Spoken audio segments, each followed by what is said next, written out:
제가 문학 청년이었거든요. 그러니까 당연히 서울대학교 전자공학과에서 적응을 못한 채 학사 경고도 받고 막 그랬습니다. 그래서 위기에 처했고 다 때려치고 다시 시험 봐서 다시 들어간다면 대학교 2학년 때인데 아마 인문학이었을 거예요. 그냥 문학 청년이었기 때문에. 그리고 지금은 작고하신 서울대학교 국문과 김윤식 선생님이 백일장에서 냈던 내 시가 당선되도록 해주셨어요.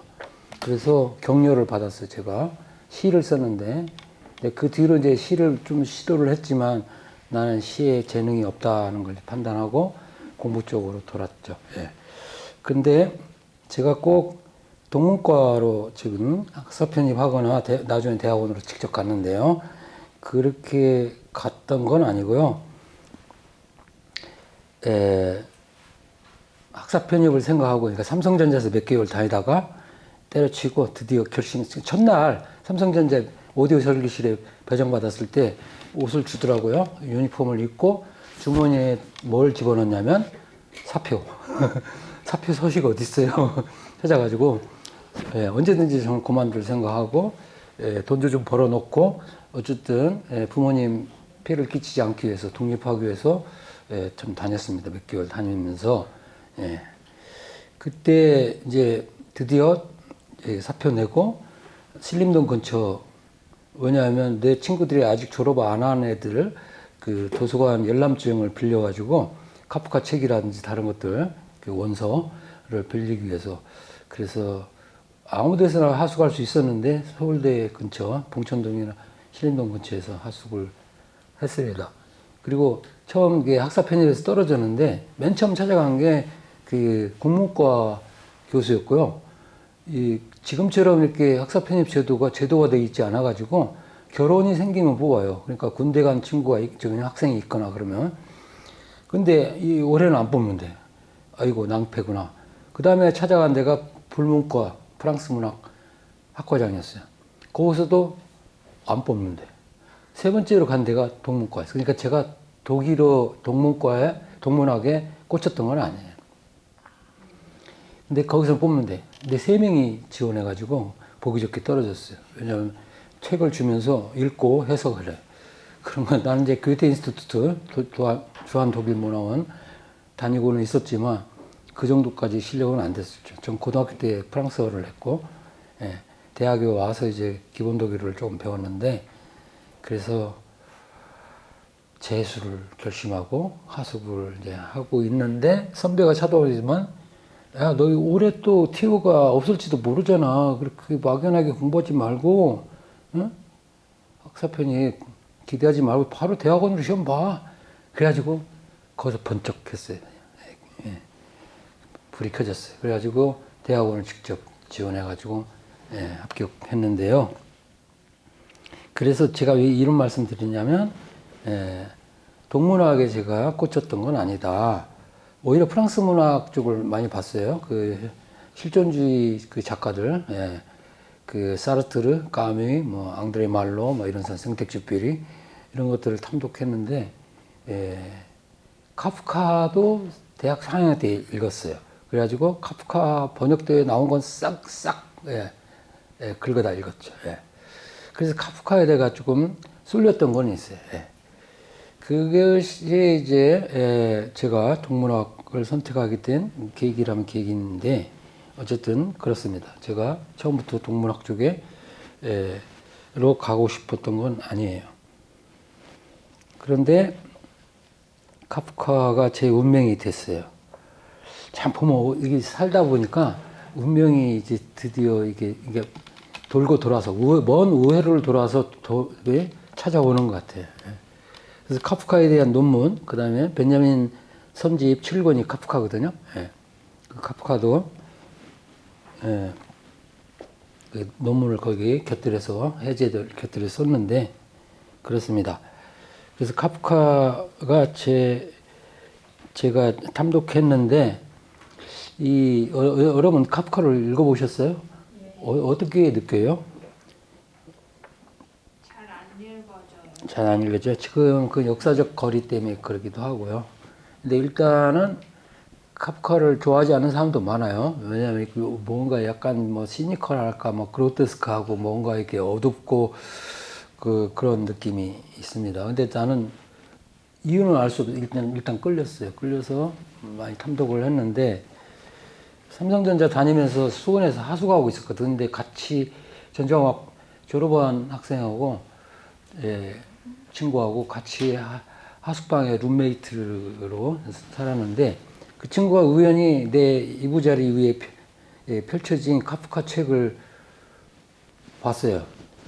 그러면서 걔가 한 말이 인상 깊은데, 야, 그러니까 살짝 들여다본 모양이야. 네가 그래서 이렇게 신랄하고 시니컬하구나. 그런 말 하더라고. 그래서 그때 난 놀랐어요. 카프카가 시니컬한가? 그렇지 않은데 카프카는 따뜻한 작가예요. 절대 시니컬하지 않고. 예. 그로테스크한 측면은 있지만 그거는 자기가 일부러 그렇게 썼는데요.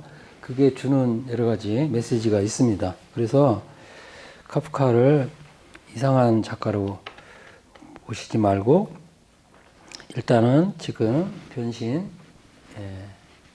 넘길까요? 이걸 제가 넘기면 되는구나. 예, 읽어볼게요. 이제 앉을게요.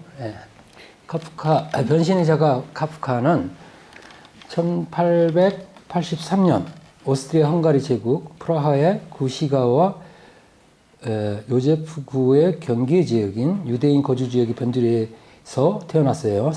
아버지는 상인이었고요. 헤르만 카프카, 그의 아내 율리에의 장남으로 태어났다.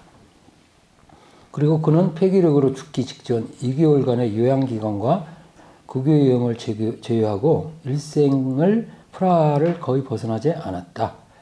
학창시절 카프카는 중간 성적에 겸손하고 내성적인 학생이었다. 고등학교 졸업한 후에 대학에서 법학과 동문학을 공부했어요. 이는 아버지의 사업을 물려받지 않겠다는 의지의 표명이기도 했다. 카프카는 어린 시절부터 문학을 꿈꿔왔으나 현실적인 아버지는 항상 그에 대해서 부정적이었다. 졸업한 후에 평범한 지방 보험회사 직원으로 근무하며 글쓰기를 병행한다. 그러니까 낮에는 보험회사에서 근무하고 밤에는 글을 쓰고.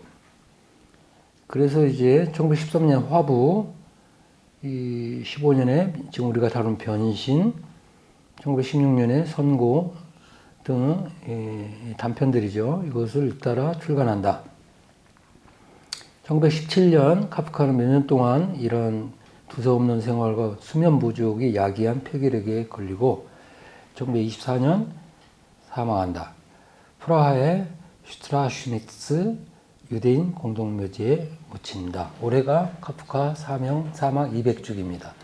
그래서 유럽인문 아카데미에서 기획특강을 조직했어요. 그래서 10명의 강사들이 국내 최고의 강사들이 카프카 학회 회장이 오가나이저 하면서 진행을 합니다. 언제부터? 12월 중순쯤부터. 아마 이번 주 정도 뜨지 않을까 싶은데요. 강좌 계획서가. 저도 한 꼭지를 맡았어요. 네, 제목은 아도르노와 베냐민의 카프카입니다. 카프카, 가만 생각해 카프카가 그렇습니다. 카프카 연본은 제 생략할게요. 좀 읽어보시면 되고, 자기가 죽기 전에 자기가 남긴 유고들을 다 불태워달라고 막스 브로트 친구한테 유언을 했는데 그 유언을 지키지 않아가지고 카프카의 중요한 작품들이 다 브로트의 손에 의해서 출간됩니다. 브로트의 카프카 전기도 국내에 번역되어 있는 걸로 알고 있는데 한번 찾아보시기 바라고요.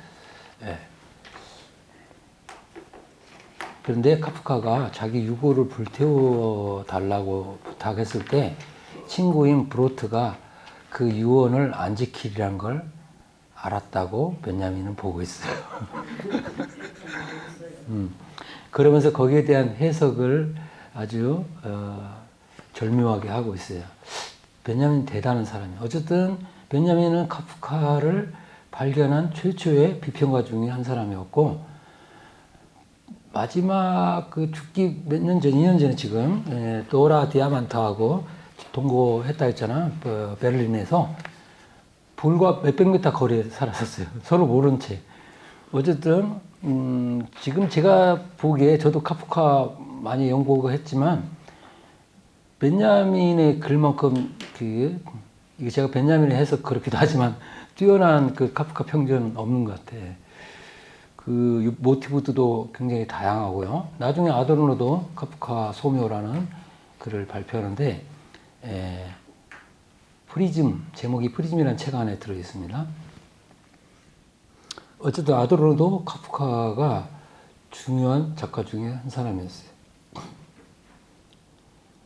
예, 그렇고 그 다음 첫 문장 한번 볼까요? 그 이전에 제가 이거 제가 하려고 했구나. 아니 죄송합니다. 제가 항상 헷갈려가지고 이거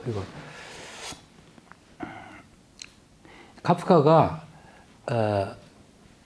편지에 쓴 거예요. 편지. 친구 오스카 폴락이라는 친구한테 1904년에 썼으니까 몇 살 때 쓴 거예요? 20살 때네? 그죠? 네, 우리 나이로 20살, 19살 때. 이거 많이 인용되는데 한번 읽어볼게요.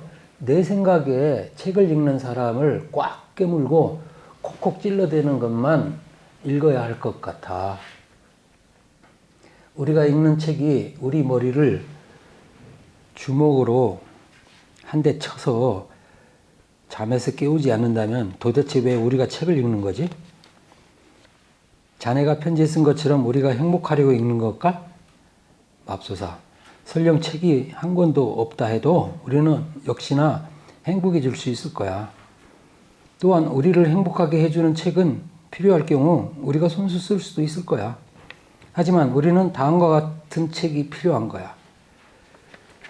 우리를 몹시 고통스럽게 하는 불행 같고 우리 자신보다도 더 끔찍이 사랑했던 어떤 사람의 죽음 같고 모든 사람들로부터 뚝 떨어져 숲속으로 추방된 것 같고 스스로 목숨을 끊는 것 같은 느낌을 주는 그런 책이 필요하지. 책이란 무릇 우리 안에 있는 얼어버린 바다를 깨뜨려버리는 도끼가 아니면 안 되는 거야. 카프카의 문학관입니다. 근데 이게 불편하기도 해요. 왜 문학이 꼭 이렇게 돼야만 한다면 문제가 있죠. 그죠? 그래서 반발심이 당연히 생길 수도 있는데 어쨌든 카프카가 이렇게 불편한 말을 하고 있습니다. 요즘 지금 최근 노벨상 받은 한강 작가도 동의할 것 같아. 그 사람 책을 지금 금서 목록에 넣어야 한다 막 이렇게 아우성치는 학부모들도 등장하잖아요. 예. 스웨덴 대사관에 몰려가가지고 이 수상을 철회해야 한다 막 이렇게 요구하는 사람도 나타나고 참 희한한 나라입니다. 우리나라가 그만큼 사회적 갈등이 많은 나라라고 할 수도 있죠. 그래서 이렇듯 카프카는 행복한 이야기보다도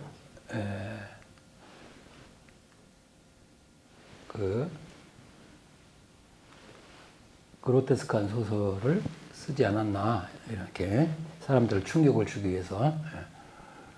그래서 그렇습니다. 어쨌든 좀 특이하죠. 이렇게 쓰지 않으려면 소설 쓸 생각하지 말라 이런 것 같아서 어쨌든 불편한 진실입니다. 자, 1장 이제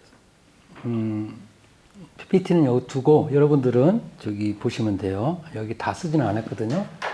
어느 날 아침 그리고리 잠자가 불안한 꿈에서 깨어났을 때 그는 자신이 침대 속에 한 마리 커다란 해충으로 변해 있는 것을 발견했다.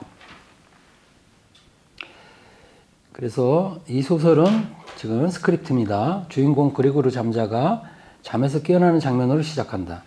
의무사원으로 일하는 그리고르는 잠에서 깨어날 때 자신이 커다란 해충으로 변신한 것을 발견한다. 몸이 제 뜻대로 움직이지 않는 그는 침대에 누워서 기차 연결에 대한 걱정, 나쁜 식사, 사람들과의 진실하지 못한 관계 등을 불만스럽게 이제 성찰한다. 부모님이 사업 실패 때문에 사장에게 거액의 빚을 지고 있지만 않았다면 사표를 벌써 냈을 거라고 상상한다. 하지만 출장 갈 시간이 이미 지난 지금 이날 아침 그리고는 고작 사장에게 말할 변명만 생각하고 있을 뿐이다. 가족들이 그를 걱정하고 그가 몸을 움직여 침대에서 빠져나오려고 할 때에 그리고의 상태를 확인하기 위해 지배인이 찾아온다. 오지 않기 때문에 무슨 일이 있나 해서 근무 태만이라고 비난하는 지배인에게 그리고는 변명하려고 하죠.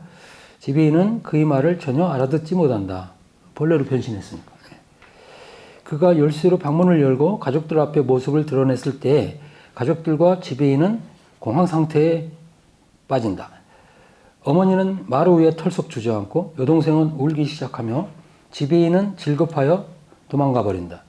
그리고는 지배인을 바로 쫓아가려 하지만 아버지는 지팡이로 그리고를 방으로 몰아넣어 감금해 버린다. 그리고가 아무리 애원해도 소용이 없었다. 이게 1장의 내용입니다. 2장 읽어볼게요. 그리고는 가족을 부양하던 위치에서 가족에게 부양을 받아야 하는 처지가 된다. 그는 가족의 말을 다 알아듣긴 하지만 가족들은 그의 말을 알아듣지 못한다. 그는 자신의 방에서 무료한 생활을 이어간다. 여동생은 그레고르의 모습을 싫어해서 음식을 전달하고 청소를 해줄 뿐 그 외에 그레고르를 챙기는 일은 하지 않는다. 신선한 음식은 전혀 맛이 없었으며 그 냄새조차 참지 못해 자기가 먹으려던 음식을 멀리 끌어가기까지 했다. 누가? 그레고르가. 이 문장에서 알 수 있듯이 그레고르는 이전과는 다른 삶을 지금 살게 되죠. 벌레로 변했으니까. 그레고르는 때로는 걱정과 막연한 희망을 갖기도 했지만 인내와 신중을 다하여 자신으로 인한 불편한 일들을 식구들이 이겨낼 수 있도록 애써야 한다고 생각한다. 그러다가도 가족들이 생계에 대해 말할 때면 부끄러워하는 모습을 보인다.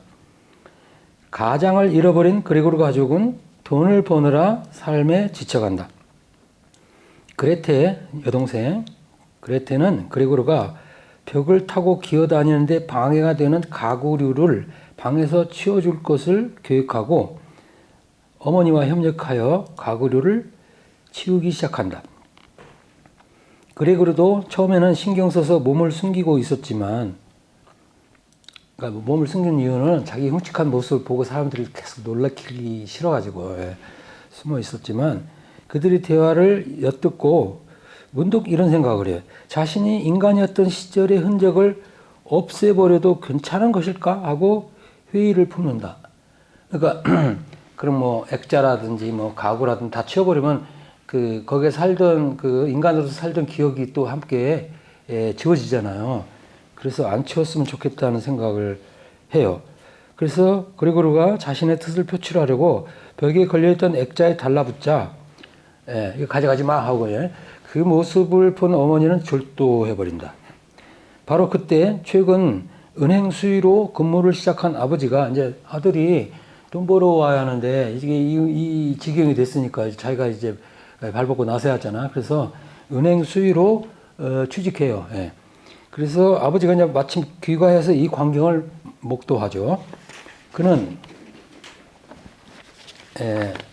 그레고르가 난동을 부린 것으로 오해하고서 그레고르에게 사과를 막 집어 던져요.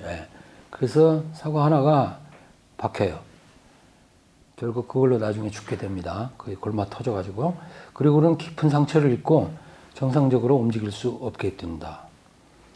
그 2장이 이런 상황입니다. 3장, 등에 박힌 사과가 박힌 그레고르는 크게 고통을 받는다.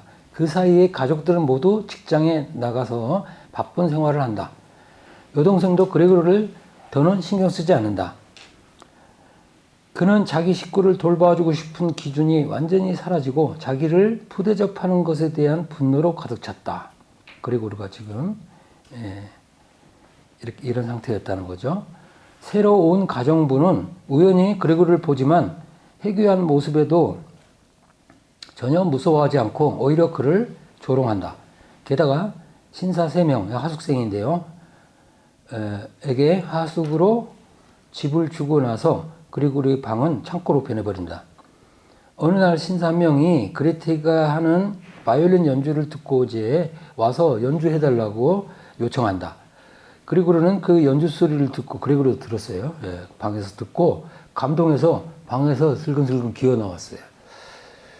이 여동생 그레테를 음악학교에 보내는 게 지금 꿈이에요. 지금 그 오빠 그레고리의. 그래서 기어 나오는데 이 모습을 본 신사들은 화를 내면서 질겁을 했죠. 당장 하숙 계약을 취소하고 지금까지 하숙비도 지불하지 않겠다며 분노한다. 실망하게 된 가족들 사이에서 그레테는 제가 단지 말씀드리는 것은 우리가 저것에서 벗어나야 한다는 거예요 라고 말하면서 억눌렸던 화를 표출한다. 그런 그녀의 말에 아버지도 동의한다. 그리고는 냉랭해진 가족의 모습을 보고 방으로 도로 기어 돌아온다. 화자는 자기가 없어져야 한다는 것에 대한 그레고리의 생각은 아마도 여동생의 생각보다 더 확고한 것 같았다라고 서술한다. 그러니까 그레테가 저것이라고 표현하거든요. 오빠를 이제 지금까지 오빠 하다가 그러고 나서 그레고리도 자기가 없어져야 이게 행복해지겠다, 조용해지겠다는 그런 생각을 하게 됩니다. 그는 가족들과의 추억과 애정을 회상하며 서서히 죽어간다.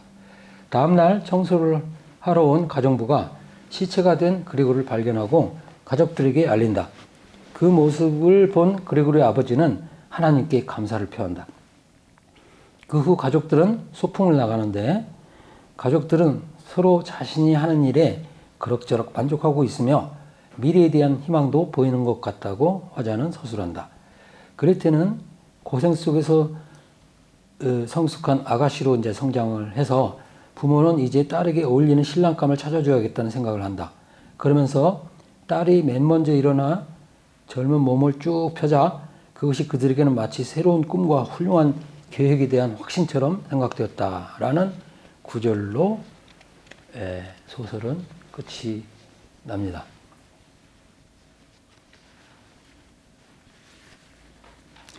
그 다음에 작품 해설을 한번 볼까요? 이거는 아까 강의록에 들어있습니다.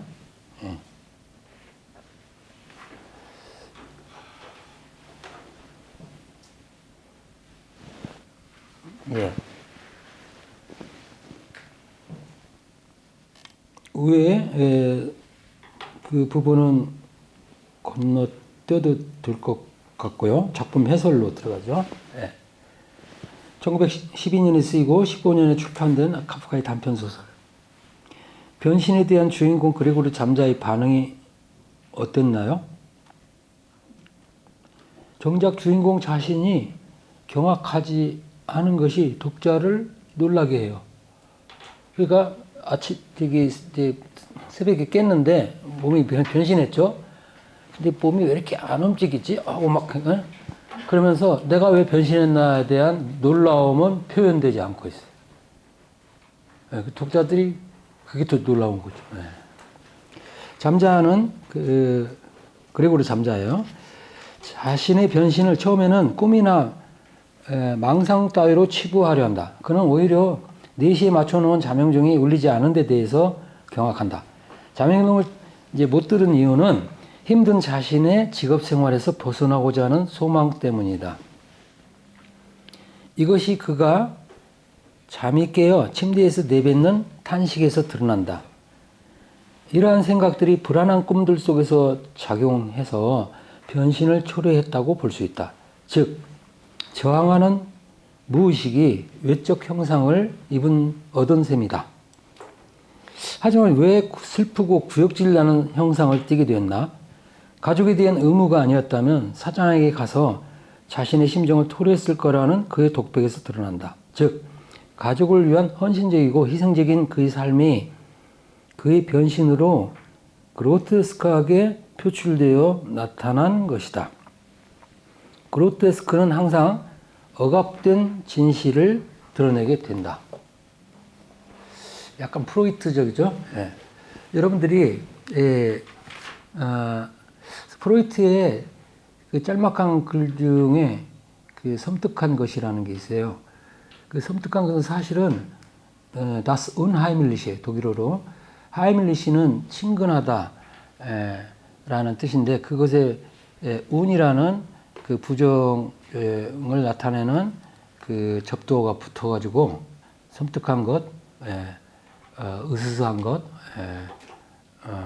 그런 것으로 번역되는데 사실은 운이 붙은 걸 보면 친숙한 거였어. 그러니까 친숙한 것이 계속 억압당하면 어떻게 돼?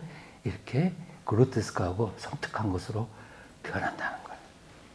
참 기가 막힌 해석이죠.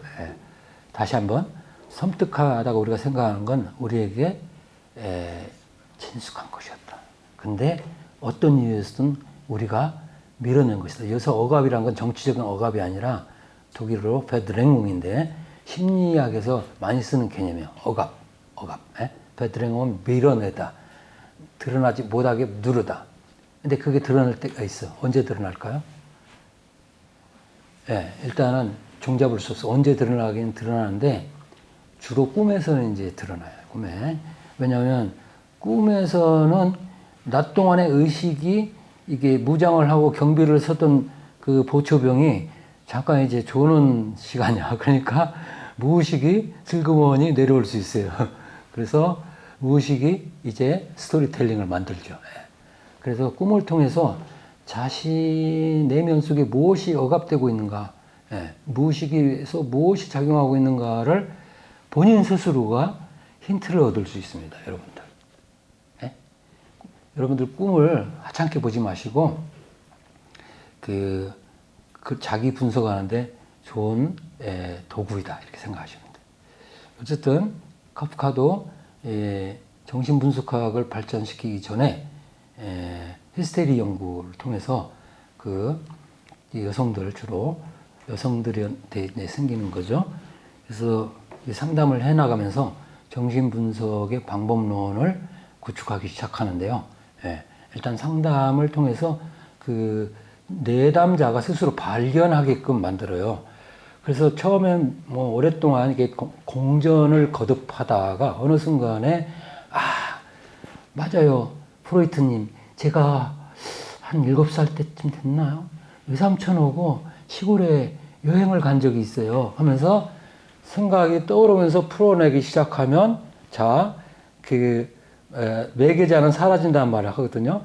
지젝도 그런 말을 쓰는데 사라지는 매개자. 그러니까 내담자가 스스로 자기 분석을 하기 시작하면 상담자는 빠져도 돼. 이제. 그래서 스스로 진단을 하는 거야. 이래서 이게 남아가지고 결국은 지금 히스테리로 발작을 하는구나.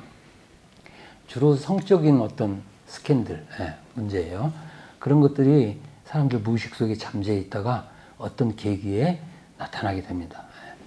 그래서 그거를 이제 분석하기 시작하면 원인이 어디에 있는지가 이런 식으로 드러나는데 그거 상담자가 알아낼 수가 없죠. 내담자의 그 과거 역사를 다 꿰고 있는 것도 아니고.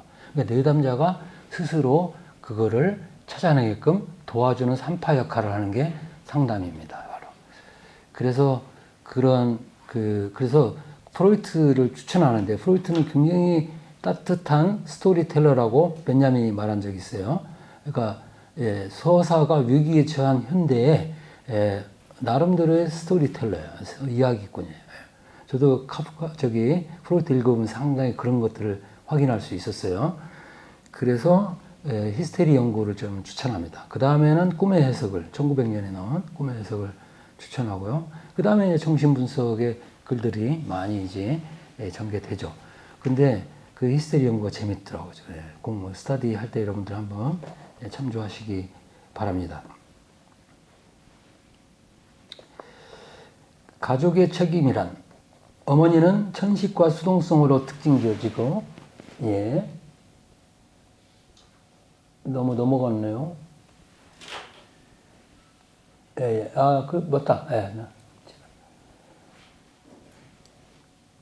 천식과 그 다음 주의 천식과 수동성으로 특징 지어지고 아버지는 신문이나 읽으면서 침대에서 소일하면서 그리고 누이 동생은 아무 부담이 없이 가볍게 살아가는 태도를 보인다. 이러한 가족이 그레고르를 억압한 것이다. 그의 변신 앞에서 가족은 자신들의 비인간성을 마주보게 된다. 근데 마주 보더라도 그걸 깨닫는 거 아닌가 하는 또 다른 문제죠. 그죠? 예. 오히려 반대로 반응하게 돼요. 반대로. 그러니까 생계를 책임지는 오빠, 이자, 아들이자 한 그 그레고르가 이 지경이 되자 원망으로 가득 차죠. 예. 그러니까 일단 공포, 혐오감, 그 다음에 뭐 두려움, 여러 감정이 이제 복합적으로 좀 드는데, 어쨌든 자신의 비인간성이 드러나게 되죠. 가족들의. 그리고 우리가 다시 인간으로 되돌아오려면 가족의 보살핌이 필수적이죠. 그런데도 가족은 그 앞에서 도망을 침으로써 본색을 드러낸다. 아버지는 그에게 사과를 던져 깊은 상처를 주고 이로써 그와 그를 착취하는 사장의 관계는 그와 아버지의 관계와 동일하다는 사실이 드러난다. 아버지는 사장에게 채무자이고 이러한 채무의 부담을 아들에게 지워 떠넘기는 것이다. 갑자기 아버지는 가족을 지배하는 형상으로 군림한다. 아버지의 권위에 대한 작가의 비판이 비춰져 나오죠. 예. 그러니까 자식이 지금 역할을 못하니까 그렇죠. 돈 벌어와야 하는데 아버지가 은행 그 급사로 이제 취직하게 되죠. 누이 동생 역시 아버지와 별반 다를 바 없는 것이 처음에는 음식을 갖다 주긴 하지만 이런 행위를 통해 오빠의 방을 지배하려 하고 부모로부터 존중을 받으면서 어머니와 경쟁 관계에 들어선다. 아들 대신에 등장한 아버지와 어머니 대신 등장한 누이 동생의 모습을 통해 작가는 에로스적 투쟁을 암시한다. 이건 좀 과도한 해석 같기도 한데 어쨌든 정신분석적으로 해석하자면 이런 맥락으로 볼 수 있습니다. 이런 상황에서 그레고르는 몰락한다. 가족은 그레고르 방에 가구까지 치워버림으로써 인간적 존재에 대한 그의 기억마저 말살하려 한다. 그 자신 때문에 가족이 돈벌이에 나서야 한다는 사실을 그가 깨닫도록 해준다. 그럼에도 가족은 그를 지워버릴 수 없다. 작가는 정치한 객관적 사실적 묘사를 통해 이러한 과정들을 서술한다. 정밀한 그로테스크에 대한 욕구를 가지고 세부 내용을 묘사한다. 가족한테 눈엣가시 같은 그레고르는 가족이 억압하려는 진실이 된다. 어느 날 누이 동생의 바이올린 소리에 이끌려 방을 나온 그는 그 음악 소리에서 한 가닥 구원의 빛을 본다. 소설 전체에서는 이미 아이러니하게도 그의 죽음이 그의 구원을 의미하긴 하지만, 그래서 이 지금 음악에 대해서 듣고 결국 그 기억을 떠올리고 이게 이제 어떻게 보면 이 소설의 유토피아적 요소라고 할 수 있는데, 그렇습니다. 하지만 억압된 이 존재가 방에서 나오자 가족은 분노를 터뜨린다. 그는 자신의 환멸이 감동과 사랑으로 변하는 가운데 죽어간다. 이 죽음에서 화자의 슬픔이 반영된다. 화자의 저항은 무력하고 분노와 자기 모멸은 사회와 가족의 권력관계를 어쩌지 못한다. 여기 등장하는 주제는 카프카 작품 전체에서 추적할 수 있다. 이중 경험이 이 작품에서 말해진다. 카프카 자신의 개인적 고통과 아버지에 대한 비판, 아버지에게 드리는 편지라는 이것도 번역되어 나와 있습니다. 글이 있습니다. 이것이 하나이고 위계질서와 익명의 폭력의 바탕을 둔 사회 전체, 가부장적 질서에 대한 그의 통찰이 다른 하나이다. 개인에게 가해지는 고통을 카프카는 그로테스크하고 꿈과 같은 이미지를 통해 보여준다. 이 이미지들의 수수께끼 같은 성격은 냉철하고 정밀한 언어로 인해 더 강화된다. 카프카는 이 이야기를 알프레트 에드문트 브레임이라는 사람이 쓴 작품 동물들의 삶에서 힌트를 얻어서 썼다고 전해진다. 사파가 많이 곁들여진 책입니다. 카프카 특유의 잠이라는 테마가 이 변신에도 등장한다. 피를 빨아먹는 빈대의 모티브도 작용한다. 즉 그리고는 쓸모없는 존재가 된 것이다. 주변 사람들과 가족조차 그렇게 본다. 변신을 하면서 그리고는 인간의 언어를 상실한다. 그래서 커뮤니케이션이 단절되죠. 그는 이것이 직업병의 징조일 거라고 해석한다. 그가 죽는 방식은 잠드는 일이다. 카프카에게 음식은 인간적 삶을 가능케 하는 재료인데 이 음식을 거부함으로써 그는 굶어 죽는다. 유용하지 못한 존재는 해충일 뿐이고 이 해충은 제거되어야 한다. 그래서 그리고는 이 과제를 마지막에 떠맡고 굶어 죽는 것이다. 생존을 위한 투쟁을 거부하는 잠자의 의식적인 퇴행 전략, 진화를 역방향으로 진행시켜 새 출발을 하고자 하는 이 의식은 어느 학술원에 드리는 보고에서 인간 사회에 성공적으로 적응해가는 빨간 피터, 카프카의 또 다른 단편입니다. 어느 학술원에 드리는 보고의 주인공입니다. 빨간 피터의 진화 방향과는 반대 방향이다. 그가 사라지고 난 뒤에 생겨난 새 질서에 푸죽한 소년이 등장하는 것은 상징적이다. 이건 이제 끝부분에 살짝 들어간 구절이에요. 새로운 희망이 그의 모습에서 엿보인다. 그 소년은 그레고르의 대척적인 상이다. 이 모두 제가 쓴 게 아니고 킨들러의 너의 레트라툴 렉시콘을 번역한 겁니다. 그러니까 외국 학자가 쓴 거예요. 예, 그래서 조금 번역투의 그 문장들이 보였을 텐데요. 그래서 제가 중요한 구절들은 밑줄을 그었습니다. 예. 그래서 억압하는 진실. 예. 이것이 지금 그로테스크한 그 형상으로 드러나는데, 이제 생각할 점으로 넘어가 볼게요. 이거는 오늘 그 출력한 거기에도 또 썼습니다. 그래서 생각할 점. 왜 변신하게 되었는가? 왜 변신했을까요? 제가 질문하고 제가 바로 답을 하니까 조금 좀 머쓱하긴 한데요. 시간 관계상 읽어볼게요. 고달픈 직업 생활에서 벗어나고 싶은 무의식적 욕구의 표현이자, 자, 이건 제가 번역한 게 아니라 제가 쓴 거예요. 예, 벗어나고자 하는 욕망이에요. 예, 힘들어 죽겠어요, 지금. 지금 벌이를 하는데. 그 다음에 그에 대한 형벌로서의 변신이에요. 이 두 개가 다 들어있어요, 변신에는. 예. 그 다음에 여기 지금 또 추가한 다음에 이런 것도 들을 수 있을 것 같아. 이 사회에서 노동하지 않는 자는 밥벌레야, 밥충, 예? 밥충이라는, 예, 식충이, 그러한 집단적 무의식이랄까? 어떤 이데올로기라고 할 수 있고요. 그게 작용하는 거죠. 예. 예, 일하지 않는 자는, 예, 먹지도 마라. 이거 이제 내면에 있다가 그게 또 발현되는 거죠. 원래 평소에 기계처럼, 벌레처럼 살아간다는 그레고리의 의식 속에 잠재해 있다가 어느 날 실제로 발현됐을 뿐이라고 해석할 수도 있다. 그래서 경악하지 않았는지도 모른다. 변신 후 그레고르는 자신의 삶에 대해 성찰하기 시작한다. 자, 변신이 가져다 준 아주 희한한 상황이에요. 근데 아주 유용한 상황이에요. 드디어 자신의 삶을 되돌아보고 성찰하고 반추하기 시작합니다. 예. 그러면 고통스러울 수도 있어. 예? 그래서 제가 예전에 읽었는데요. 사람들이 자살할 때 보면 휴가 때 주로 자살한대요. 휴가가 되면 무료해서 그러기도 하지만 일을 하다가 딱 멈추니까 자기 삶을 되돌아보잖아요. 굉장히 비참한 거야. 내가 이렇게 사는 삶이 삶이야? 하면서, 그건 통계조사에서 내가 얼핏 본 적이 있어요. 근데 사람한테 생각할 여유를 주면 그 사람이 성찰하게 되고, 그럼 어떻게 돼?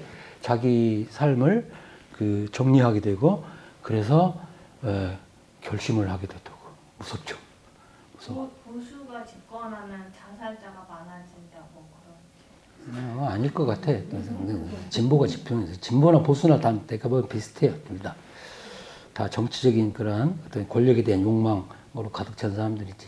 정말 그 민초들로 생각합니까? 예? 그들이? 예. 그 다음에 그리고리의 죽음이 지니는 의미는 무엇일까? 예. 그리고리에게는 본래적 삶을 찾아가는 해방이자 가족 및 사회와의 화해로서의 의미가 있다. 그러나 죽음을 통해서만 자신을 구원하고 주변과의 화해를 이룰 수 있다는 것, 더욱이 그의 죽음이 가족에게 삶의 활력과 희망을 가져다 준다는 점은 아이러니가 아닐 수 없다. 아이러니죠. 예.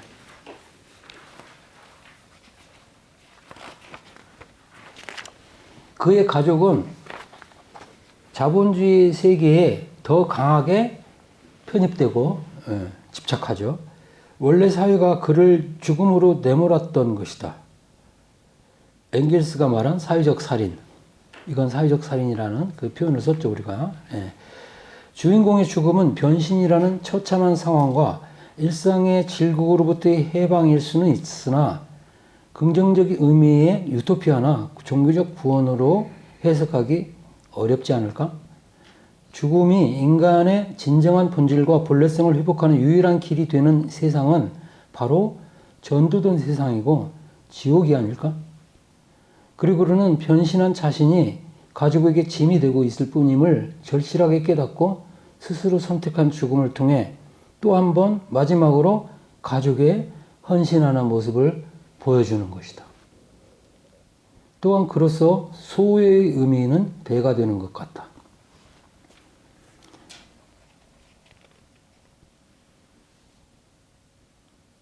예, 그 다음에 망각의 모티프는 한번 볼게요.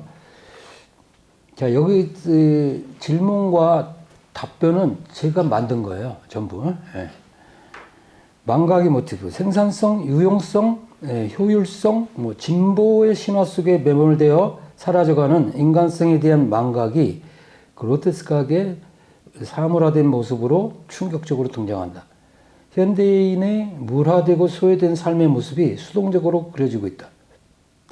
망각은 가장 중요한 것을 망각하기 때문에 심각한 문제다. 망각은 기억이 물화된 형태이다. 여러분들 물화를 이제 종종 들었는데 레이피케이션 영어로 사물화, 상품화라는 뜻이고요. 석화된다 뭐 이렇게 볼 수 있고 좀 이 망각은 기억의 물화다. 결국 그리고는 중요한 것을 망각했기 때문에 변신의 충격을 받았다고 할 수 있다. 그러니까 이것도 하나 해석이에요. 중요한 인간으로서의 어떤 여기 품위, 인간다운 삶 이런 걸 본인이 원했든 원하지 않았든 그걸 망각했기 때문에 이런 형벌을 받은 거다. 이런 충격을 받은 거다라고도 할 수 있죠. 그 다음에 4번 모더니티에 대한 작가의 입장은 어떠한가? 변신이라는 끔찍한 상황에서도 소박함, 가족에 대한 배려, 소시민의 꿈과 사랑과 희망을 버리지 않는 주인공의 모습에서 사회의 익명적 폭력이 더 강렬하게 표현되고 있다. 마치 보들레르 시의 군중이 직접 언급되지 않으면서 숨겨진 인물로 등장하듯이 변신에서도 사회는 변신의 줄거리를 지배하는 숨겨진 힘으로 작용한다. 초자라고 할 수 있어요. 정신분석에서는 그 이버이시, 슈퍼에고라고 합니다. 초자라는 표현도 쓰는데요. 그러니까 사회에서 개인에게 내리는 명령이에요. 이걸 개인들은 전부 내면화시켜서 가지고 있죠. 거기에 저항할 생각을 별로 하지 못해요. 예. 5번 소외의 근본 원인은 무엇인가? 이건 다음에 다룰 마르크스의 경제학 철학 수고에서 소외된 노동 부분을 해서 이제 상세하게 다룰 겁니다. 그 다음에 절망과 괴기스러움이 지배하는 이 소설에서 유토피아적 요소는 어디에서 나타나는? 이건 또 제가 나름대로 만들어 본 건데 아까 음악을 듣고 감동하는 모습. 예. 그 벌레라고 할 수 없죠. 예. 그리고는 변신을 했지만 인간인 것이죠. 음악을 듣고 감동하는 걸 보면. 디킨스의 어려운 시절과 소설의 주제와 기법의 차원에서 비교해 본다면 어떻게 다른가? 어려운 시절은 전지적 시점에서 주로 썼고요. 리얼리즘 소설이고, 그렇죠?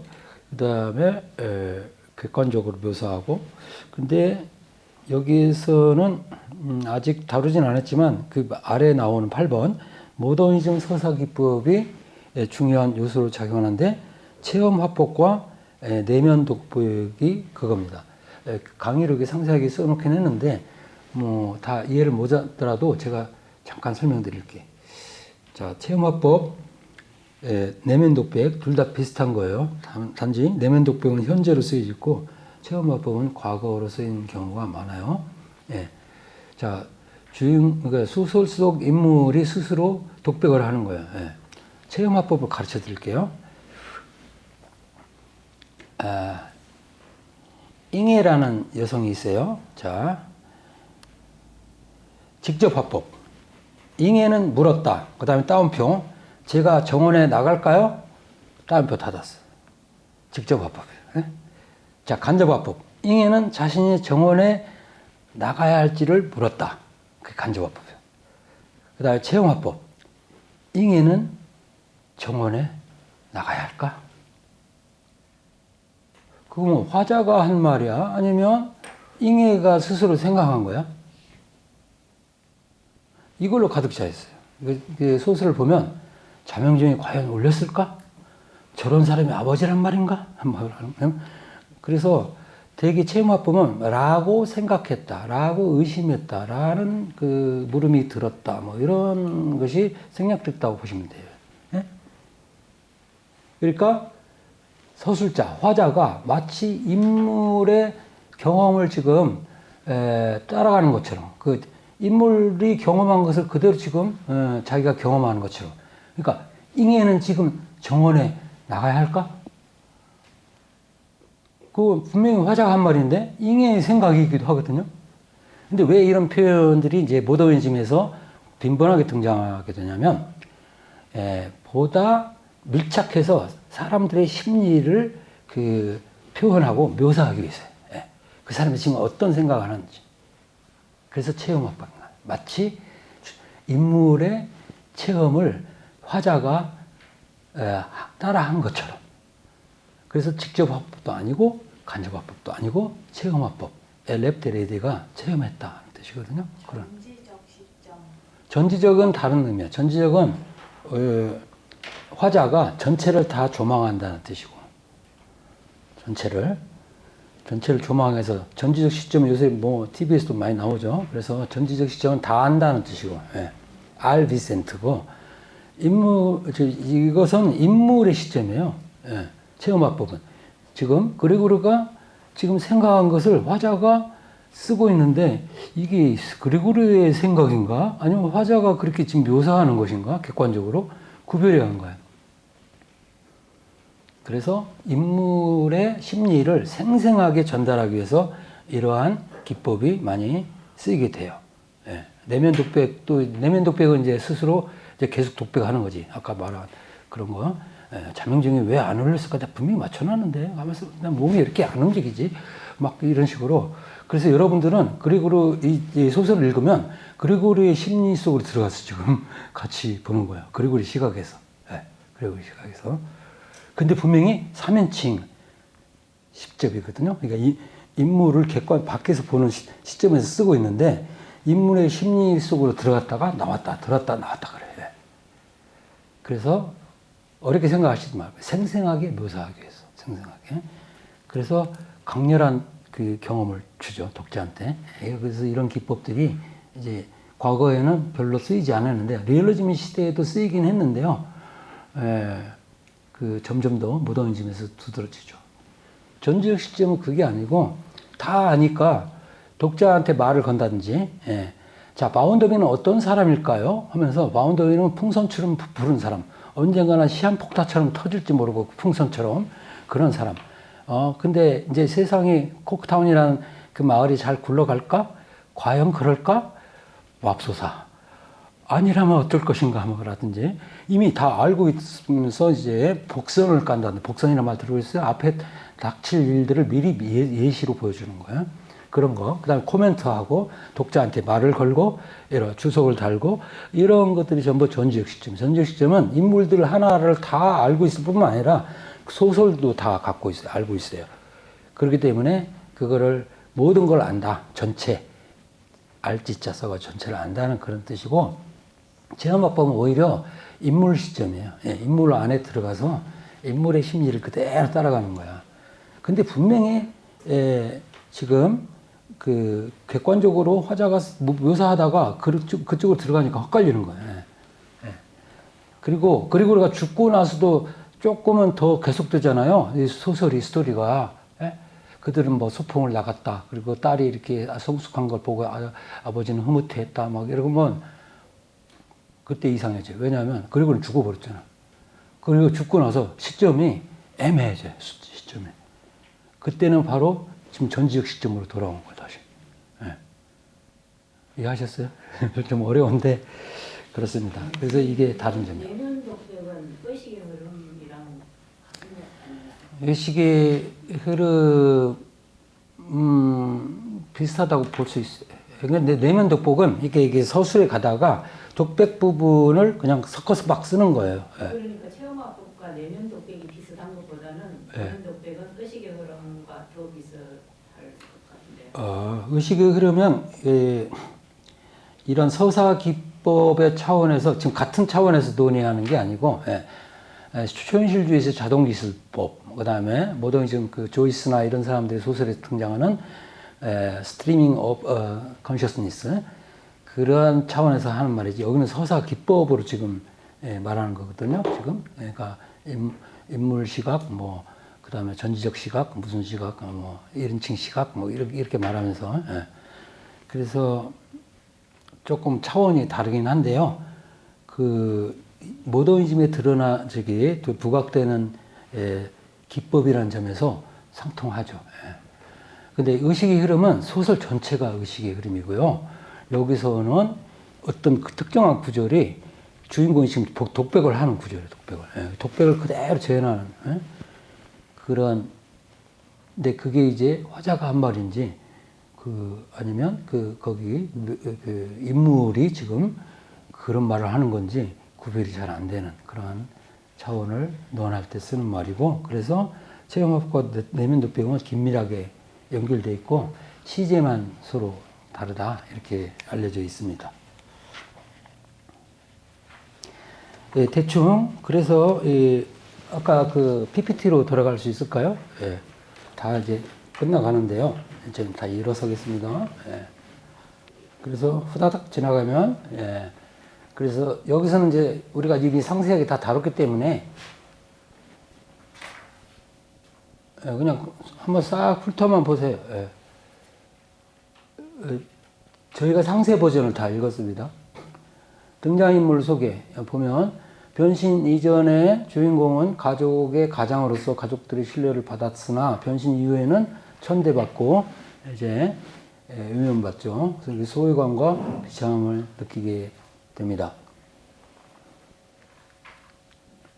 그 다음에 여동생 그레테 잠자는 변신한 오빠를 변신 초반에는 불쌍하게 여기서 음식도 갖다 주고 청소도 해주는데 나중에는 점점 쌀쌀 맞아지고 없어져야 할 존재라고 생각하게 되는 이중성을 보입니다. 그가 이제 되네요. 또 안 되네. 왜 그런지 이것을 제가 했어요. 그래서 저것이라고 표현해요. 오빠를 가리켜서. 그래서 완전히 이제 반전하죠. 그 다음에 어머니는 동정심 모성애를 가졌지만 혐오감과 놀라움으로 기절까지 하고, 그래서 어머니 역시 이중적인 모습을 보입니다. 그 다음 아버지 잠자 씨는 이제 가부장으로 다시 등장하죠. 권위를 가지고요. 그 다음에 사과를 집어 던져가지고 그게 등에 박혀서 죽게 만드는 역할을 합니다. 쭉 넘기고. 아니면 이제 뭐 하숙인들 다 그런 걸 이거 다 했고요. 그 그림을 보시면 우리 지금 인쇄된 거 보시면 영상 자료가 나와 있어요. 5페이지에. 그 사람 크기만한 크기죠. 그게 제가 찾아냈는데요. 이런 모습이고요. 그 다음에 거기 가정부가 죽은 지금 그레고리 잠자를 지금 치우는 장면. 그다음 최초로 이게 초판본의 그 표지 그림이 이렇게 되어 있습니다. 그다음에 이게 영화화 됐는데 6페이지에 영화화 됐을 때 그 아버지의 모습, 딸이 가운데에 있겠죠. 그리고 왼쪽에 있는 게 어머니일 거고요. 그다음에 벌레로 변신한 그리고를 묘사한 한 사파. 그다음에는 이제 카프카가 이제 이런 스케치를 가끔 했거든요. 그래서 그걸 이제 보여준 거고. 그다음에 독일의 한 출판사에서 이제 만화로 출판된 게 있어요. 그래서 그게는 지금 바퀴벌레로 아니다. 그 다음 페이지구나. 예. 그 다음 마지막 페이지에 8페이지에 바퀴벌레로 나왔네. 쭈릭은 저리 비켜 항상. 그래서 자 사람만한 크기다. 큰 거고. 그 다음에 왜 흉측한 벌레로 변신했나? 여러분들 문장으로 만들어 보세요. 예. 아까 일하지 않으면 먹지도 말아라 라는 그런 사회적 초자가 내면화 돼가지고 자기 자신을 비하하게 되는 거예요. 이게 지금 하나의 지금 메타포지만요, 사회 곳곳에서 이게 작용하고 있어요. 그러니까 지금도 가난한 사람은 게을러서 가난한 줄 알고, 그리고 가난한 사람을 죄인으로 만들잖아. 괴테가 한 말이다. 너희들은 가난한 자를 죄인으로 만드는구나. 실제로 그렇죠. 그래서 이런 맥락은 뭐 과거에도 있었지만 자본주의 체제에서는 더 혹독하게 작용하는 그런 논리죠. 그래서 이런 걸 보여주기 때문에, 그래서 한강 작가 나는 작품은 직접 읽지는 않았지만 어쨌든 변신하나 거기서, 아니면 다른 소설인가? 식물로 변신하는 이야기가 그건가요? 읽었다며? 네? 다른 소설? 한강은 채식주의. 채식주의자. 맞다. 식물적인, 내가 헷갈렸다. 다른 그 변신하는 또 소설이 있습니다. 그 지금 갑자기 떠오르지 않는데, 어쨌든 이 변신이 보편적이고 초시대적인 테마라는 걸 여러분도 알 수 있죠. 그래서 이걸 스스로 생각해보고 좀 처참해요. 그래서 들루즈나 가타리 같은 사람은 이게 재영토화라는 표현을 쓰는데요. 이게 노마디즘 작가. 그러니까 다시 영토로 끌어내리는 거야. 그래서 우울할 수밖에 없는 소설이에요. 그러니까 또 죽음을 통해서 구원을 찾는 이 아이러니한 모습. 가족들도 행복하게 해주고 일상을 되찾게 해주고 본인도 이 고통에서부터 해방되는 것이 죽음밖에 없다면, 이런 아이러니가 어디 있습니까, 세상에. 이런 아이러니가 오늘날에는 사라졌을까? 그건 각자 이제 생각해 보시기 바라면서. 근데 죽음으로 구원받는 것까지는 이해가 가는데요. 아까 책에 그 해설에 자신의 환멸이 감동과 사랑으로 변하는 가운데 죽었다. 가족에 대한 그 사랑, 추억, 헌신이 다시 머릿속에서 이게 작동하면서, 그러니까 밖에서는 쌀쌀맞게 막 내쫓김을 당했지만 그런 생각 속에서 죽어가요. 왜냐하면 죽음 속에서는 그런 쪽으로, 긍정적인 쪽으로 생각을 해야 하잖아요. 그런 의미입니다. 그러니까 머릿속에서만. 하지만 그러면서 결론이 뭐냐면, 내가 빨리 없어져야 우리 가족이 다시 행복해지겠다. 그래서 그 너희 동생 그레테보다 더 확고하게 죽을 결심을 하는 거야. 그러니까 그 음식을 거부하고 죽음을 택하는 거죠. 좀 우울하긴 한데요. 좀 어떻게 좀 이해가 되십니까? 조금 좀 귀여운 토끼나 이런 걸로 변신했으면 좋았을 텐데, 이렇게 그러니까 그런 것도 여러분들이 그 문학적 상상력을 발휘해가지고 다른 변신을 한번 만들어 보시는 것도 괜찮고, 이렇게 우울한 변신 말고 해방되는, 구원받는 그런 변신도 있을 수 있잖아요. 어쨌든 그렇습니다. 그 다음에 이제 여기서 소유의 근원이 무엇인가를 들여다봅니다. 마르크스를 들여다볼 겁니다. 수고하셨습니다. 감사합니다. 예.